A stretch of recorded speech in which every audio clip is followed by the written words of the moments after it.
নমস্কাৰ, মই বিকু। মই চেনেল আপোনালোক সকলোকে স্বাগতম জনালোঁ। আশা কৰোঁ মোৰ সকলো ফ্ৰেণ্ড ভালে আছে, ময়ো ভালে আছোঁ। এতিয়া ভাবিছোঁ পনীৰ ভুজি বনাওঁ আৰু তন্দুৰী ৰুটি বনাওঁ। আৰু এনেকুৱাকৈ বনালে মানে লাঞ্চতো খাব পাৰি, ডিনাৰতো খাব পাৰি, ৰাতিপুৱা ব্ৰেকফাষ্টতো খাব পাৰি আৰু টিফিনতো নিব পাৰি। আৰু এনেকুৱাকৈ বনাই দিলে মোৰ ল'ৰাটো মানে পনীৰৰ যিকোনো ৰেচিপি সি কিন্তু খুব ভাল পায়। মই তাৰ টিফিন বক্সৰ বাবে বনাম। আৰু আপোনালোকে মোৰ ৰেচিপি হওক বা মোৰ ভিডিঅ' হওক কেনেকুৱা পায় চাই কমেণ্ট ছেকশ্যন লিখি জনাব। ইয়াত মই লৈছোঁ বাতি, ইয়াতে মই দিম আটা।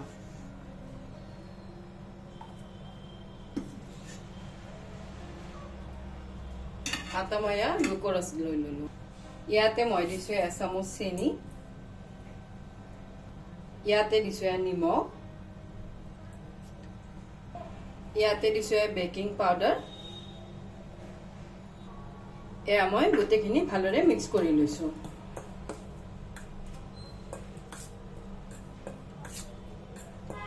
মই গোটেইখিনি মিক্স কৰি ললোঁ। ইয়াত দিছোঁ 2 চামুচমান দৈ। দৈ দিলে ৰুটিখিনি সফ্ট হয়, সেইবাবে মই দৈ দিছোঁ। মই 2 চামুচ, ডাঙৰ চামুচেৰে 2 চামুচ দিলোঁ। আৰু মই সৰু চামুচ লৈছোঁ বাবে 4 চামুচ দিলোঁ, এনে ডাঙৰ চামুচেৰে 2 চামুচ দিলোঁ। এয়া মই গোটেইখিনি মিক্স কৰি ললোঁ। মই গোটেইখিনি মিক্স কৰি লৈছোঁ। এইবোৰ হাতেৰে মিক্স কৰিলে বেছি ভাল হয়।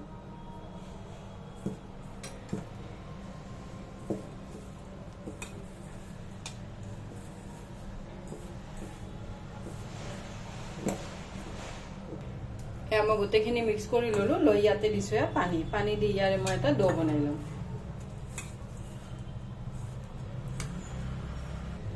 এয়া মই ডোটো সানি ললোঁ। সানি মই এতিয়া এইখিনি আধা ঘণ্টামান থৈ দিম। তেতিয়ালৈ মই পনীৰ ভুজিখিনি বনাই ল'ম। এয়া মই ঢাকি থৈ দিম। এয়া মই এইখিনি ঢাকি থৈ দিছোঁ। ইয়াত লৈছোঁ এটুকুৰা মই পনীৰ। পনীৰখিনি মই ইয়াতে গ্ৰেট কৰি ল'ম। অলপ মই এইটো ডাঙৰ ডাঙৰ চাইডটোৰে গ্ৰেট কৰিম। আৰু হাতেৰে ভাঙি ভাঙিও দিব পাৰি, তথাপি গ্ৰেট কৰি ল'লে দেখাত অলপ ভাল লাগে। এনেকুৱাকৈ গোটেইখিনি গ্ৰেট কৰি ল'ম। এনেকুৱাকৈ বনালে আৰু লম্বা লম্বা হয়কৈ ওলায়। এয়া মই গোটেইখিনি পনীৰে এনেকুৱাকৈ গ্ৰেট কৰি লৈছোঁ আৰু এনেকুৱাকৈ লম্বা লম্বাকৈ লৈছোঁ। আৰু হাতেৰে এনেকুৱাকৈ ভাঙি দিলে ডাঙৰ ডাঙৰকৈ টুকুৰা হৈ যায়। আৰু এনেকুৱাকৈ গ্ৰেট কৰি ল'লে আঞ্জাখন দেখাত ধুনীয়া হয়। ইয়াত লৈছোঁ এটা কেৰাহী, ইয়াত দি অলপমান ৰিফাইন তেল। ইয়াতে দিছোঁ অলপ বাটাৰ। বাটাৰ দিলে পনীৰ ভুজি অলপ ক্ৰিমি ক্ৰিমি হয়। ইয়াতে দিলোঁ আধা চামুচ বাটাৰ। ইয়াতে দিছোঁ জিৰা। ইয়াত দিছোঁ পিঁয়াজ। পিঁয়াজটো মই সৰু কেনেকুৱাকৈ কাটি দিছোঁ। দি গোটেইখিনি ভালদৰে লৰাই দিছোঁ।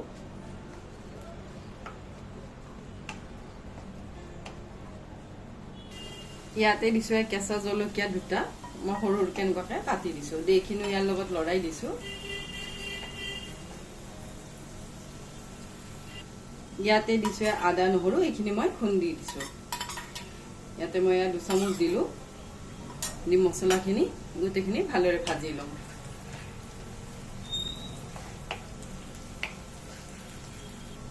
ইয়াতে লৈছোঁ কেপচিকাম। এয়া মই এফাল লৈছোঁ। মোৰ কেপচিকামটো বহুত ডাঙৰ আছিল বাবে মই এফাল দিলোঁ। দি গোটেইখিনি আকৌ অলপ লৰাই দিছোঁ।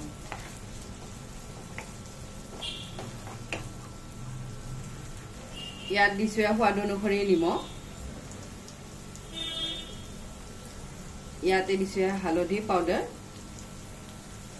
ইয়াত দিছোঁ ধনিয়া পাউডাৰ। ইয়াতে দিছোঁ জিৰা পাউডাৰ। ইয়াতে দিছোঁ ৰঙা জলকীয়া পাউডাৰ। ইয়াতে দিছোঁ মই 2 চামুচমান পানী দি মছলাখিনি ভালদৰে ভাজি ল'ম।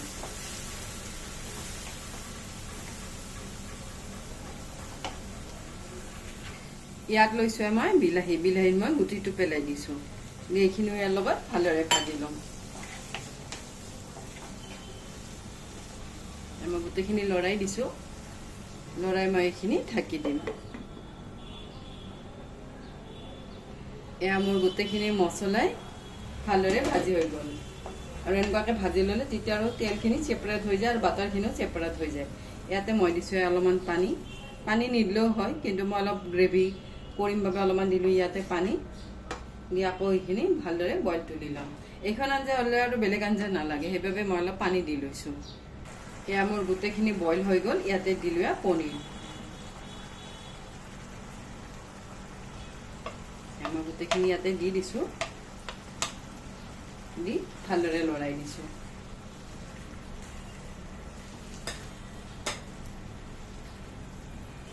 এয়া মই এইখিনি 5 মিনিটমান বইল কৰি ল'লোঁ। এতিয়া কিন্তু গেছৰ ফ্লেমটো একেবাৰে ল' কৰি দিছোঁ। ল' ফ্লেমতে গোটেইখিনি বইল কৰি লৈছোঁ।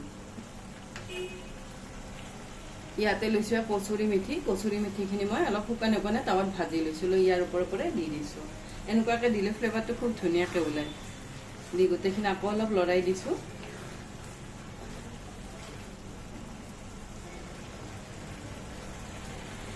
ইয়াতে মই দিছোঁ আধা চামুচ গৰম মছলা। এইবোৰ চব হোমমেড গৰম মছলাৰ বাবে আধা চামুচ এতে কিন্তু ফ্লেভাৰটো খুব ধুনীয়াকৈ ওলায়। দি গোটেইখিনি আকৌ অলপ লৰাই দিলোঁ। আৰু এনেকুৱাকৈ যদি বনাওঁ তেতিয়া ৰেষ্টুৰেণ্ট খোৱা নিচিনাই লাগে। মই গোটেইখিনি লৰাই দিলোঁ।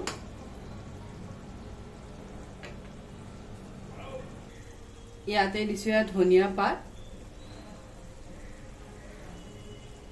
এয়া মোৰ ৰেডি হৈ গ'ল পনীৰ ভুজি। লৈছোঁ মই পিঁয়াজ। এইটো এফালে লৈছোঁ কাৰণ মোৰ ঘৰত মেম্বাৰ কম, যাতে মই কমকৈ বনাম। আৰু এনেকুৱাকৈ কিন্তু মাজে সময়ে পিঁয়াজৰ চালাড খাই খুব ভাল লাগে। এনেকুৱাকৈ মই সৰুকৈ কাটি লৈছোঁ। ডাঙৰ ডাঙৰকৈও কাটি ল'ব পাৰি, সৰুকৈ কাটি ল'ব পাৰি। আমাৰ ইয়াত এখন হোটেল আছে, তাত কিন্তু এনেকুৱাকৈ সৰুকৈ কাটি দিয়ে আৰু ইয়াৰ লগত পাপৰো অলপ ভাঙি দিয়ে, তেতিয়াও খাই ভাল লাগে। মই এনেকুৱাকৈ আজি পিঁয়াজৰে বনাম। এনেকুৱাকৈ সৰুকৈ কাটি লৈছোঁ। মাজে সময়ে এখন তৰকাৰী বনালে আৰু এখন এনেকুৱাকৈ বনাই দিলে মানে দুখন চব্জি হৈ যায়। ইয়াতে মই পিঁয়াজখিনি কাটি ল'লোঁ। ইয়াত লৈছোঁ মই জলকীয়া। জলকীয়াখিনি এনেকুৱাকৈ ফালি ফালি দিছোঁ।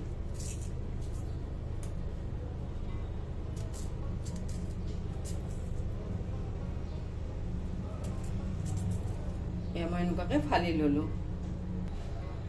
ইয়াতে দিছোঁ নিমখ। ইয়াতে দিছোঁ ৰঙা জলকীয়া পাউডাৰ। ইয়াতে দিছোঁ অলপমান চাট মছলা। ইয়াতে মই লৈছোঁ নেমু এটুকুৰা। এইটো কিন্তু গোন্ধৰাজ নেমু। আৰু এনেকুৱাকৈ যদি আপোনালোকে পিঁয়াজৰ চালাড খোৱা নাই, এবাৰ খাই চাব, খাই কিন্তু খুব ভাল লাগে। এনেকুৱাকৈ মই অলপমান বেছিকৈ কাটি দিছোঁ আৰু নেমুটো ৰহো আছে। দি মই গোটেইখিনি ভালদৰে মিক্স কৰি লৈছোঁ। আৰু আপোনালোকৰ মেম্বাৰ বেছিকৈ থাকিলে এইবোৰ অলপ বেছিকৈ লৈ ল'ব। মোৰ কম মেম্বাৰ বাবে মোৰ এইখিনিতে হৈ যায়। এয়া মোৰ ৰেডি হৈ গ'ল পিঁয়াজৰ চালাড। এনেকুৱাকৈ যদি আপোনালোকে ট্ৰাই কৰা নাই, এবাৰ ট্ৰাই কৰি চাব, ভাল লাগে খাই। আৰু ৰুটিৰ লগত বিশেষকৈ বেছি ভাল লাগে। ভাতৰ লগতো ভাল লাগে, কিন্তু ৰুটিৰ লগত বেছি ভাল লাগে। এয়া পিঁয়াজৰ চালাড ৰেডি হৈ গ'ল। এয়া মোৰ এইফালে পনীৰ ভুজিও ৰেডি হৈ গ'ল। মই এইখিনি এতিয়া ঢাকি থৈ দিছোঁ। দি মই এতিয়া তন্দুৰী ৰুটিবোৰ বনাই ল'ম। এয়া মোৰ এইখিনি 20 মিনিটমান হৈ গ'ল আটাখিনি। মই এতিয়া ইয়াৰে সৰু সৰুকৈ বল বনাই ল'ম। আৰু এনেকুৱাকৈ বনালে খুব ধুনীয়াকৈ চফ্ট হয় আটাখিনি, আৰু ৰুটিবোৰ ধুনীয়াকৈ ফুলে। এনেকুৱাকৈ মই এটা লাড়ু বনাই লৈছোঁ। ইয়াত মই অলপ আটা লগাই লৈছোঁ। এনেকুৱাকৈ আটা লগাই লৈছোঁ। এয়া মই ৰুটিখন বেলি ল'ম।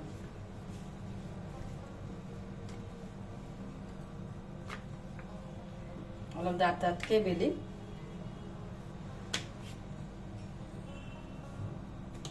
মই এনেকুৱাকৈ বেলি ল'লোঁ। এনেকুৱাকৈ এখন ৰুটি বেলি ল'লোঁ। ইয়াত লৈছোঁ মই অলপমান পানী। এই ৰুটি এটা চাইডে মই এনেকুৱাকৈ পানী লগাই লৈছোঁ। পানী মচি ল'লোঁ। এইফালে মই টাৱাখনো গৰম হ'ব দিছোঁ।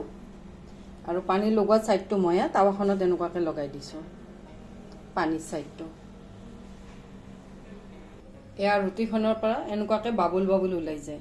তেতিয়া মই এতিয়া ৰুটিখন এনেকুৱাকৈ গেছত দি দিছোঁ। দি এনেকুৱাকৈ ৰুটিখন বনাই ল'ম। আৰু এইবোৰ তন্দুৰত বনালে বেছি ভাল হয়। তন্দুৰৰ সলনি কিন্তু টাৱাতো বনাব পাৰি। টাৱাত বনালেও খাব ভাল হয়। এয়া মই এনেকুৱাকৈ ৰুটিখন সেকি ল'লোঁ। এয়া এখন ৰুটি ৰেডি হৈ গ'ল। আৰু বেক চাইডটো এনেকুৱা হয়, এনেকুৱা। এয়া মোৰ এখন তন্দুৰী ৰুটি ৰেডি হৈ গ'ল। আৰু এনেকুৱাকৈ বনালে খুব ধুনীয়া হয়। এয়া ফুলে ফুলে উঠে। ইয়াতে মই অলপ এতিয়া ঘি মচি দিম। ইয়াতে মই লৈছোঁ ঘি এনেকুৱাকৈ মচি দিছোঁ। ঘিৰ সলনি বাটাৰ দিব পাৰি, মই ঘি দি দিছোঁ। এয়া মোৰ এখন তন্দুৰী ৰুটি ৰেডি হৈ গ'ল। এনেকুৱাকৈ মই বাকীবোৰো বনাই ল'ম। এয়া তন্দুৰী ৰুটি ৰেডি হৈ গ'ল আৰু ধুনীয়া কোমলো হৈছে ৰুটিবোৰ। আমি যদি অলপ দৈ দি সানো বা অলপ বেকিং পাউডাৰ দি সানো তেতিয়া ৰুটিখিনি এনেই কোমল হয়। এয়া তন্দুৰী ৰুটি ৰেডি হৈ গ'ল। ইয়াত লৈছোঁ এখন হোৱাইট প্লেট, ইয়াতে দিলে তন্দুৰী ৰুটি, ইয়াত দিলে পনীৰ ভুজি,